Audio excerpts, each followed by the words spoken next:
Hello everyone, and welcome to my second edition of my documentary about the murder of Patriot Prayer member Jay Danielson at the hands of Antifa member Michael Forest Reinoehl. Being as how it was the anniversary of this event that took place last year, I decided to go ahead and have another look at this old documentary. I was able to fix a lot of the sound issues so far as the volume. I apologize that the sound still sounds kind of fuzzy. My equipment was nowhere as good back then. But at least you'll be able to hear it at an equal sound level. Not only did I fix that, but I also added some new footage that was brought to my attention literally right after I had uploaded my first attempt at doing this, where I just fixed the sound. So I decided to incorporate that footage into this video. At the ending, you'll also get my commentary on the current dialogue about what had taken place and how it's currently being spoken about by Antifa, because they seem to have changed their attitude about how they're going to treat this situation. So thanks again for tuning in. Please consider supporting my work on Patreon, and please like, subscribe, and share this video. Hello everyone. This is my video about the recent incident in Portland between Antifa member Michael Forest Reinoehl and Patriot Prayer member Aaron J. Danielson. It's at this time that I'll again put up my disclaimer that I am a left-leaning independent. I am not a right-winger. I am not a left-winger. I do lean to the left, but I would not say that I identify exclusively with either side. I've actually started to feel that the right-left paradigm has gotten so far out of control that people are unable to think for themselves. And if you take a moment and just view the graphic that I use for my show, that will give you some indication as to what my feelings are about the two major parties. With that said, let's get into this video. I made this video already as far as the footage that we're going to be reviewing. I'll be using the VLC media player and pausing it periodically to make any further comments that I feel are warranted beyond the narration that I had already used when I made the video itself. This video begins in, I would say, the middle of what is known as the Dunlap video. There was a independent journalist who was walking the streets of Portland named Dunlap, and his video was actually used in the official police investigation that led to the arrest warrant against Michael Reinoehl. So this part that I've moved the video up to is one of the first times that Michael Reinoehl is visible in the video. And I'm going to go ahead and hit play here. We'll take it from there.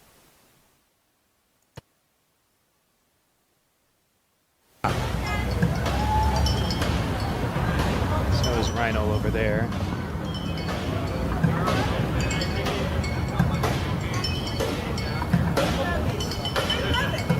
See his sandals. He and his buddies have been kind of milling around for a while before the video got to this point. There he is again, making his way down 3rd Street. Dude, did you miss the whole line brigade? The actual incident takes place down here. Of Portland.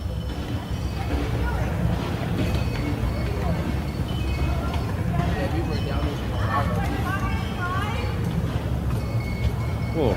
So when I originally did this video, the CCTV footage that shows what took place immediately after the video you were just watching was not available. It is now. So what I did is I'm going to incorporate it with my reading of the arrest warrant for Michael Forest Reinoehl. It says here, during the investigation, Portland Police Detective Corey Stenzel of the Portland Police Bureau's Digital Forensic Unit obtained video surveillance from the Moda Tower, located at 601 Southwest 3rd Avenue. I reviewed surveillance footage from a camera above the garage entry located on the east sidewalk of Southwest 3rd Avenue, just south of Southeast Adler Street. The field of view of the camera looks north along the east sidewalk of Southwest 3rd Avenue and captures the intersection of Southwest 3rd Avenue and Southwest Alder Street. I noted the following actions of Reinoehl during my review. 8:44:05. Reinoehl is at the northeast corner of the intersection waiting to cross southbound on Southwest 3rd Avenue. 8:44:16. Reinoehl crosses Southwest Adler with a white female in a white t-shirt and shorts. Reinold and the female are staring east down Southwest Adler Street. Subject number 2 and another white female are following a few steps behind.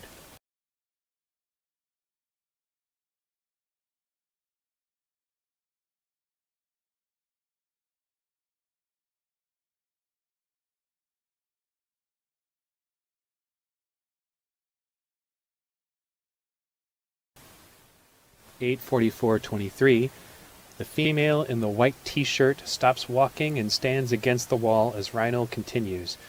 Danielson and Chandler Pappas are seen rounding the corner from the east and turning south onto Southwest 3rd Avenue. Reinold looks back toward Danielson and Pappas, but continues walking and begins reaching towards his waistband.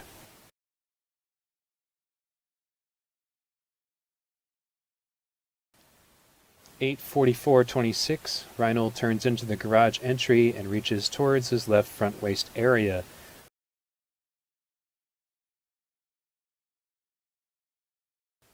Reinold conceals himself, waits, and watches as Danielson and Pappas continue walking by.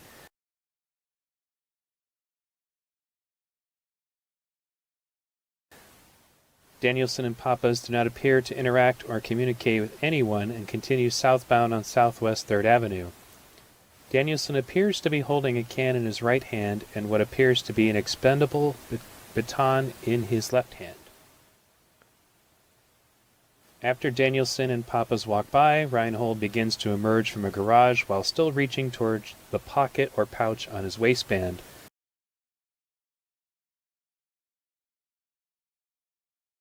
Subject number 2 looks back toward Reinold.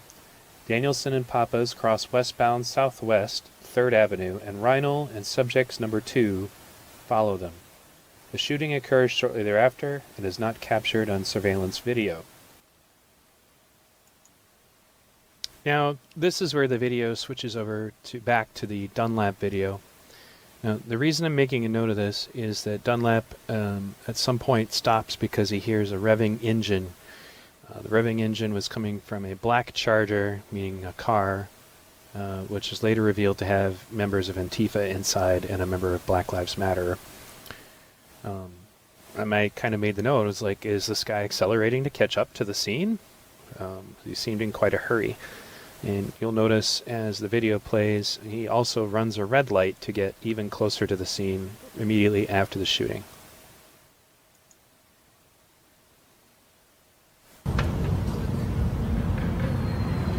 I love it when I hear revving engines. Not really, it kind of scares me.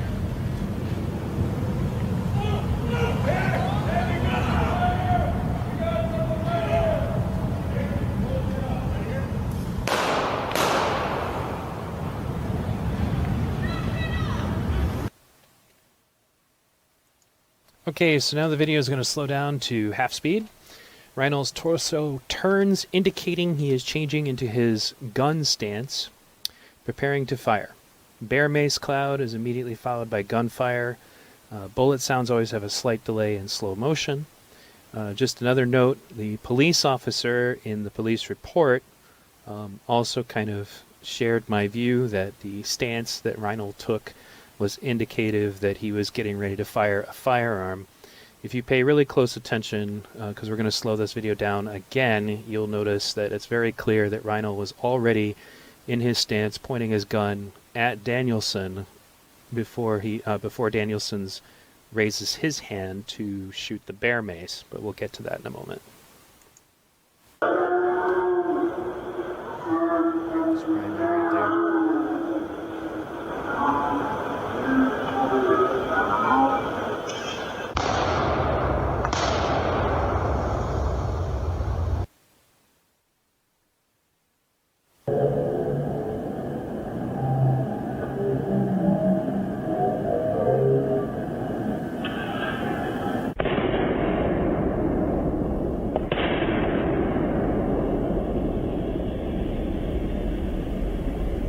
So what you're about to see is new footage that shows a bit closer up perspective on what was going on during the shooting.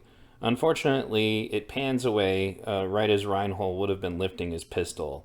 I feel that my previous video analysis shows clearly that Reinold raised his pistol and that Jay bear maced him in response. Now, I will say that on the Antifa spin side of this, they're trying to say that, you see, this is all we needed. This proves that it was self-defense. And I have made the argument multiple times that if Antifa wants to say that shooting somebody is an appropriate response to bear mace, considering that Antifa aggressively and offensively bear maces people without provocation on a regular basis, that's a really dangerous precedent to set.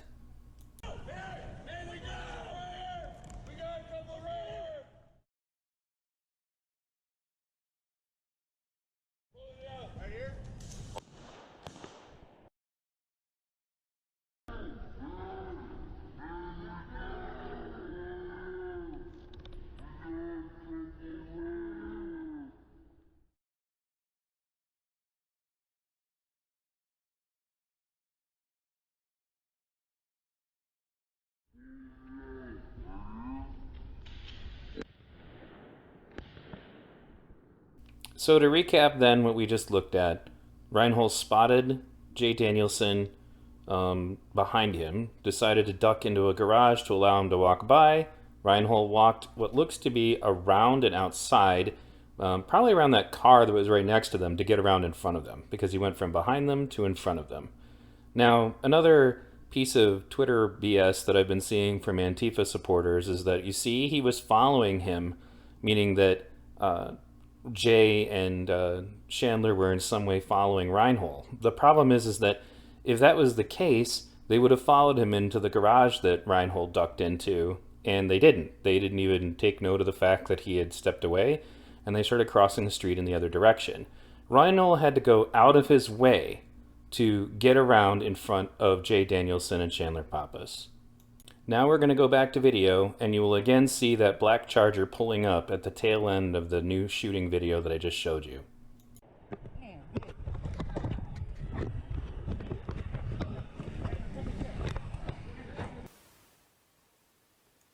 Now again, we're coming back to that black Charger that members of Antifa and a member of BLM will be getting out of after they pull up to the scene.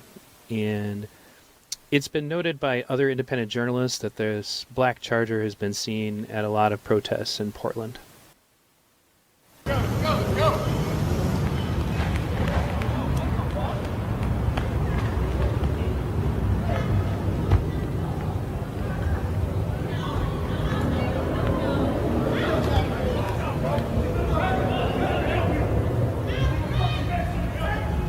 I got mace in my eyes. Ow.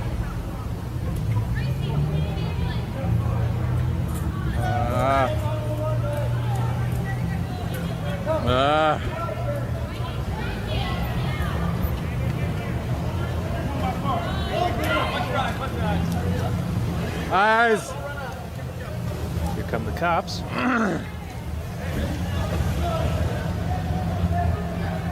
you have anything for eyes stuff? Yeah.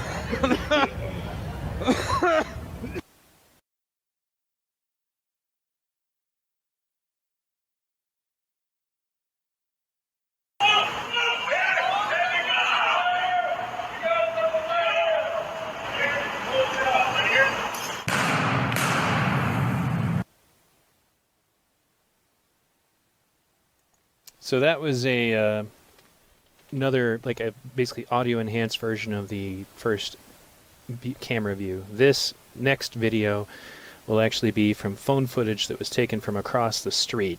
The sound is clear. In the first part of the video, the camera or the phone is for whatever reason pointing at the ground. But what's most important about this particular part of the footage is what is said between these people.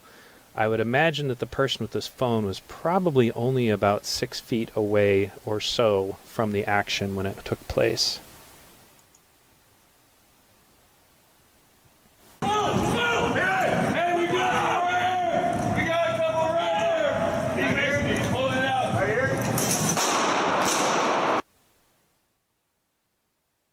So I listened to this a lot I recommend that if you want to be able to hear clearly anything in a video like this, that you actually put on a good pair of headphones.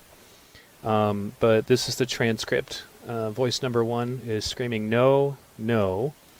Voice number 2 is, "Hey, we got someone right here." And then you hear "no" again, kind of actually at the same time. Then you got, "We got a couple right here." And this is the part that I don't actually see a lot of other people mentioning that they heard, but I heard pretty clearly the same voice that said, "We got a couple right here," get quieter and say, "He maced me. He's pulling it out."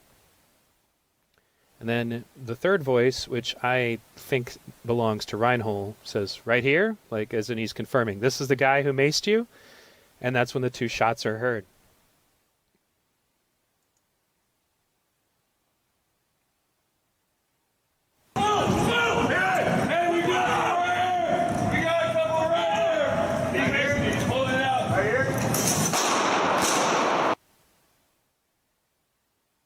Now, over on the left, you're going to see Reinold and the one that's referred to as Subject 2 in the police report running off. They're very briefly in this video on this side. You get to see the black Charger car pull up again.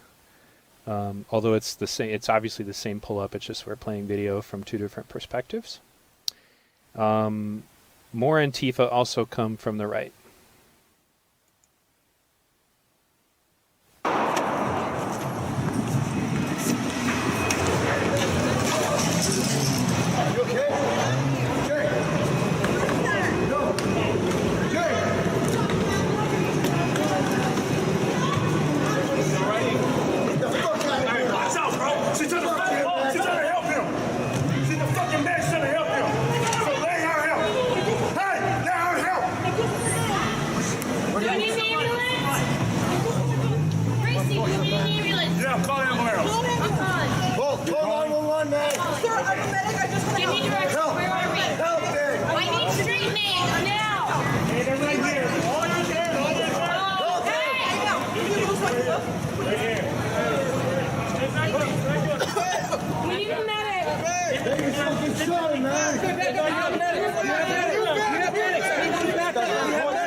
Now, this video is just downright disturbing.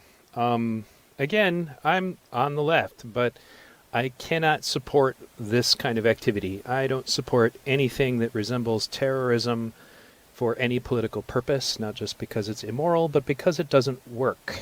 I can get into that at another time. However, this is a clip, actually 2 clips, of Antifa celebrating, along with Black Lives Matter, the death of Danielson. Same night. Y'all are not angry, you're not paying attention. If y'all are not angry, you're not with me. Everybody wake up. Everybody needs to realize what's going on in these streets. Our community can hold its own without the police. We can take out the trash on our own. I am not sad that a fucking fascist died tonight. And tonight, I just got word. The person who died was a Patriot person. He was a fucking Nazi. Our community held its own and took out the trash. I am not going to shed any tears over a Nazi. Now, I am assuming what she meant by the community being able to handle things without the police would have been the recent experiments with things like the Chaz Chop, which I would say actually did not really go over so well, but that'll be the subject for another video. So, more aftermath. Chandler Pappas, Danielson's friend who was standing next to him during the shooting, gave testimony to Common Sense Conservative and to Tucker Carlson on Fox.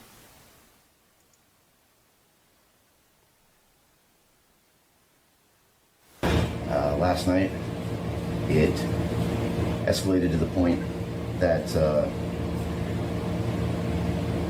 they executed my partner. They hunted him down. They hunted us down. They recognized our Patriot prayer hats. For anybody who doesn't know Patriot prayer, Joey Gibson, the Citizens Advocate, he's a good man. We support him. He's a Christian and conservative. So they identified our hats. got a couple of them right here. We got a couple of them right here. Pull it out. Pull it out. And Is that what they said? that's what they said. We turned around. It didn't even register that somebody was pointing a gun at us until the shots went off and he took off running. The shooter took off running? The shooter took off running. And, it takes a second for you to process everything that happened. Did he just shoot at me? Okay. I'm okay. Turn over. And Jay's dead. So back to the original shooting, was there anything that inspired or that led up? Was there any confrontation that led up to the shooting? No, I didn't even know who these guys were. I remember kind of being set off because you turn around and you typically see people in black bloc, and this guy had all white, and it just, I remember that stood out to me, and it took me a second, and then the next thing was 2 shots went off. I don't have any idea who this guy is. I don't think he knew who I was. I don't think he knew. I know he didn't know who Jay was. Jay's always kept his head down. He's always just been mellow. So did it look like he was attacked because he was the easiest target or the first target? Or I think the 2 of us alone, away from the rest of the Trump rally with all the trucks and all the other noise going on, I think they isolated us and they thought he could get away with it.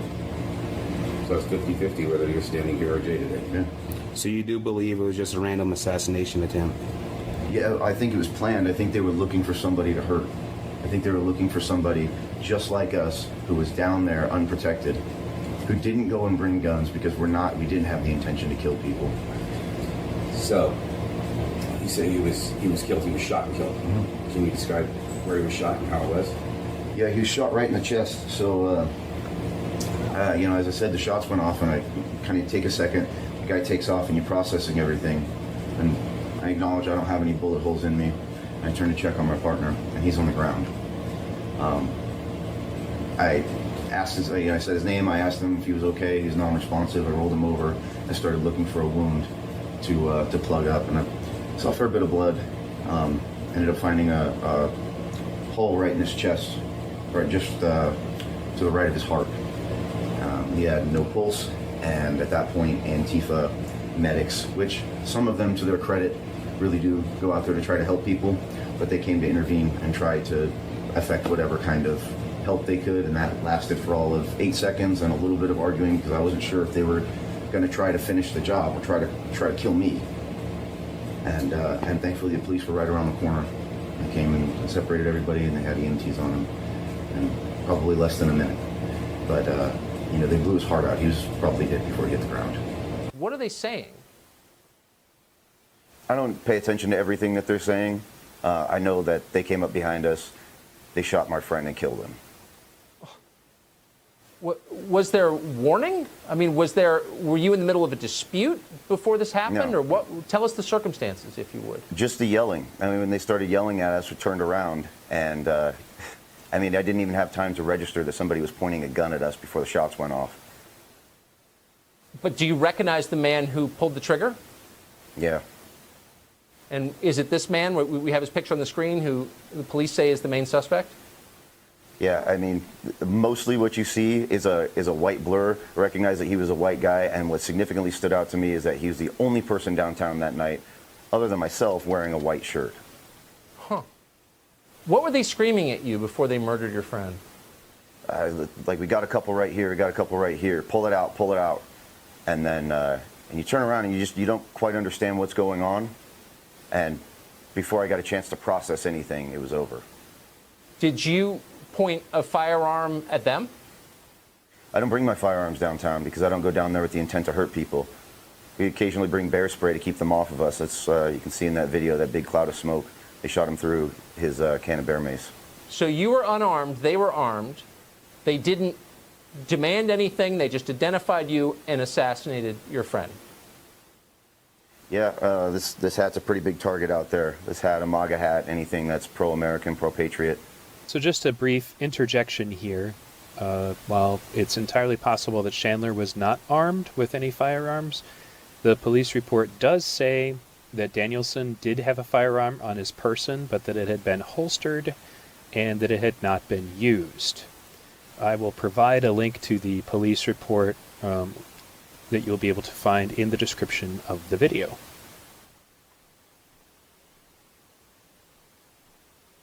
I had no choice. I mean, I had a choice. I could have sat there and watched them kill a friend of mine of color, but I wasn't going to do that.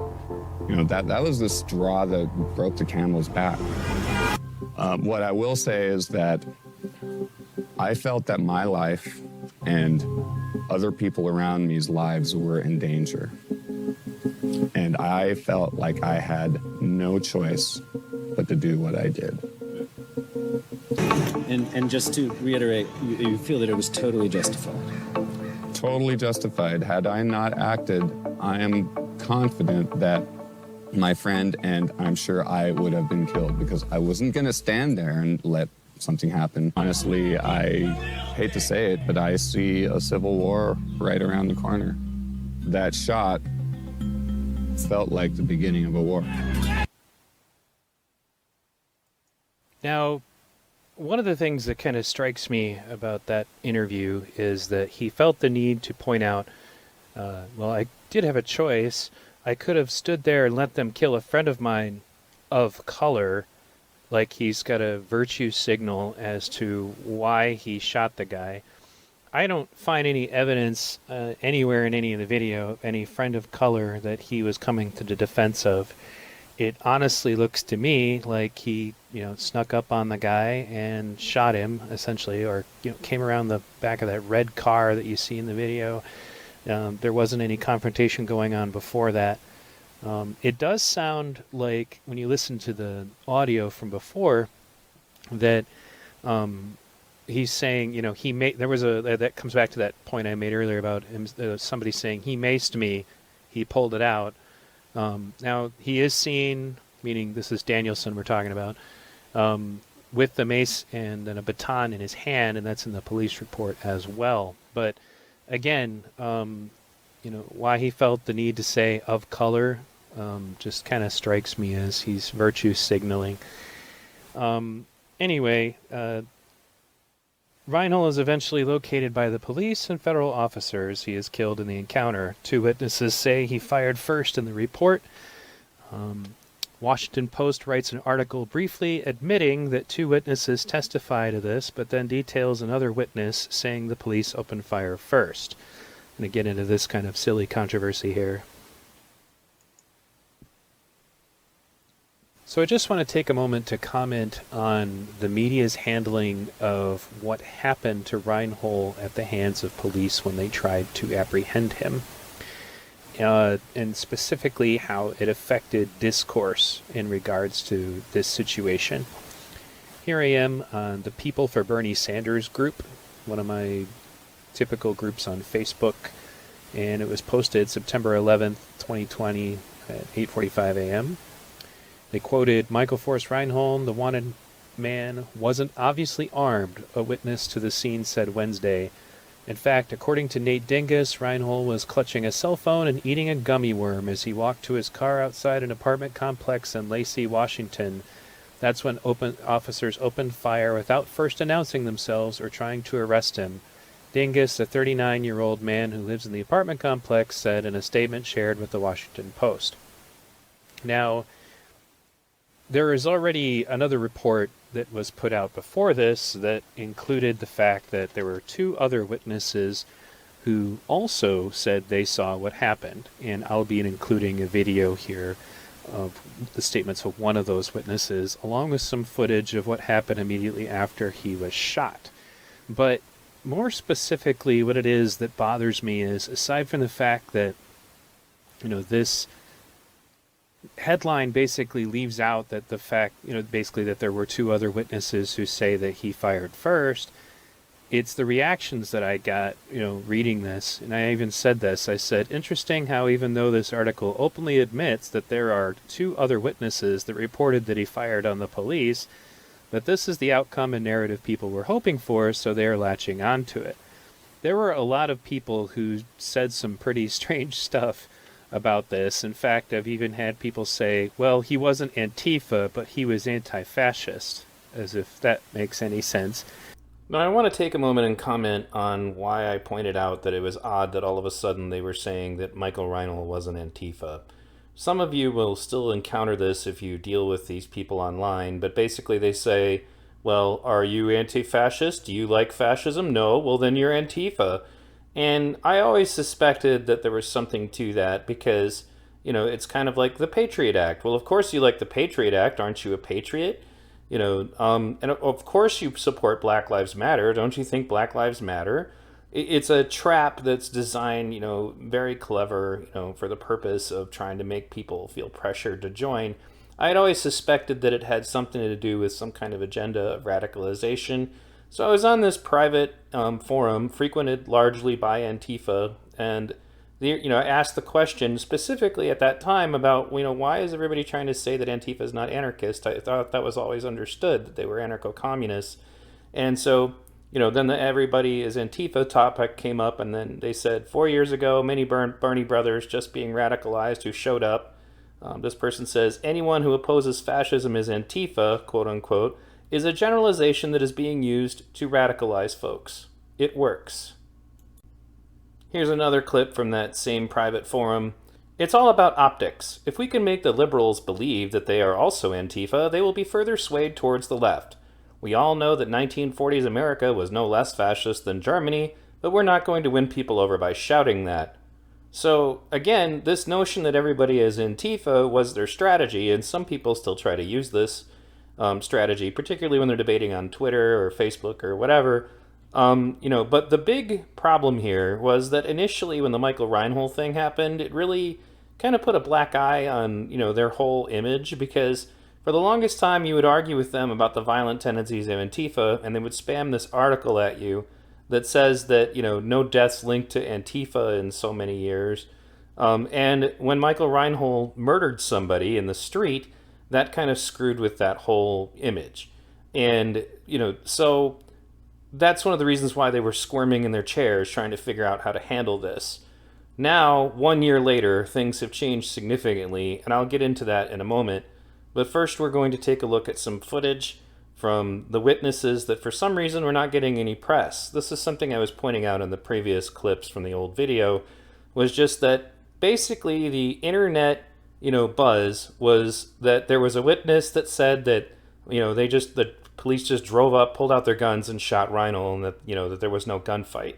And there was a single witness who also just happened to be the guy who was sheltering Reinoehl in his house, who said, you know, oh no, you know, he had a gummy worm and a cell phone, and, you know, they just pulled up and shot him. And they leave out the fact that there were multiple other witnesses that said, no, he pulled out a gun and fired at them, and then they fired back. Yeah, you see him? They doing CPR on him. Okay, so you got more tape? I got some right here. All right, I need it. They lit his ass up. I'm telling you, if y'all would have heard it, man, it sounded like fireworks. That's how many shots. I was like, the fuck is going on out here? Yeah, that nigga dead, man.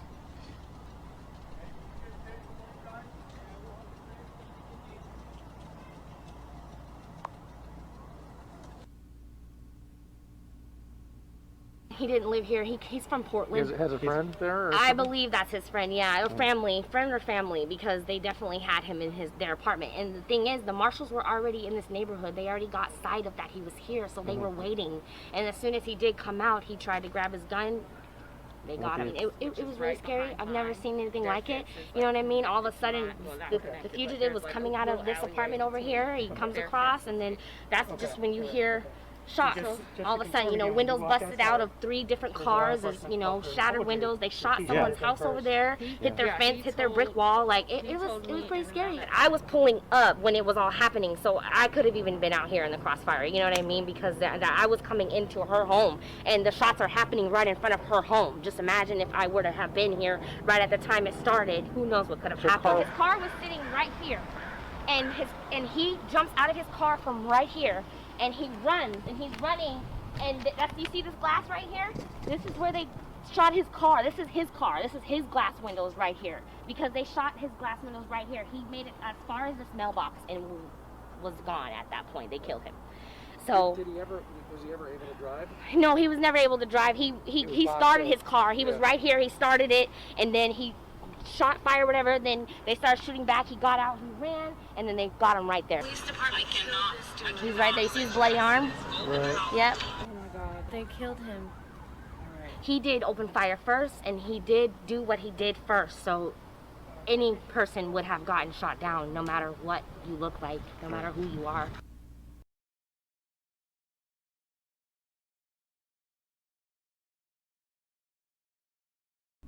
So now, 1 year later, we come to the dialogue that is currently being spread about this event. And Antifa went from initially, trying to worm their way out of taking responsibility for what Michael Reinoehl did into turning him into a hero or a martyr. And of course they refer to the police killing him as a murder, and that's really all they want to emphasize, other than occasional cruel things that they say, to essentially celebrate Jay Danielson's death. Now, it's really important to note that the reason that this is relevant, beyond just any issues of them lying about it or changing their story, is that this means that Antifa not only supported what he did, but celebrated it. Just kind of like in that earlier disturbing video I showed you of their reaction that same night. And if that's the case, this whole notion that, everybody's Antifa, and if you oppose fascism, then, you're Antifa. I want to, make a point that I've made several times when debating that issue, which is, I'm Irish. I support a unified Ireland. I do not support the IRA because they targeted innocent people. That's the truth. There's this, otherwise you get this false dichotomy of you either go along with everything that we're doing or you're fascist. So let's take a look at some of this. As you can see, they were going to have a vigil for Michael Reinoehl. That actually got interrupted because of another event that just took place a few days ago that I'll be sharing here in a moment. Note that in the lower right hand corner it says, Jay got what he deserved. Antifa Sacramento tweeted, 1 year ago today, and Leo and Lacey Township, in coordination with the feds, did execute Michael Reinoehl, a member of the anti-fascist movement. R.I.P. Michael, solidarity with you forever. And here's that powerful piece from Idris Robinson, an ode to Michael Reinoehl. So they made poetry for the guy. And anti-fascist abolitionist tweets, on this day 1 year ago, feds and local cops conspired to make a martyr of this man, fellow Antifa militant Michael Reinoehl, who tried to defend PDX from Nazi invaders. This is just another textbook example of how Antifa has delusions of grandeur about what the scale of their conflicts are. There was no Nazi invasion of Portland, and all they really did at that point, they weren't defending from anything. It's not as if, Jay Danielson was trying to take territory. It's just nonsense. So Jay's friends and family had done a memorial at a tree that was close to where he had been shot. And of course, Antifa defaced that. Melissa Claudio Lewis says, looks like Jay's tree got hit during the evening's festivities. Fash are not welcome in Portland. And as you can see, they use obscenity here and deface this, way that people have decided to remember their fallen friend. And you're also noticing that this means that this is Antifa taking pleasure in celebrating that they murdered somebody. This is not a peaceful movement or organization or idea or whatever the hell we're going to call them today. So since the murder, Antifa obviously has not really let up. If anything, they've become more bold. Local law enforcement basically has their hands tied, as the DA will just simply cycle these people back out and release them without charges as often as they can get away with. And I have more or less just kind of joined with a group of other anonymous activists to analyze their propaganda and disprove it. They recently, for example, stabbed somebody in the chest in Los Angeles and then tried to spin it to suggest that the reason that they did it was supposedly to defend themselves from a skateboard. And again, we come back to so shooting or using deadly force on somebody who's hitting you with a skateboard, is acceptable. Well, what does that remind me of?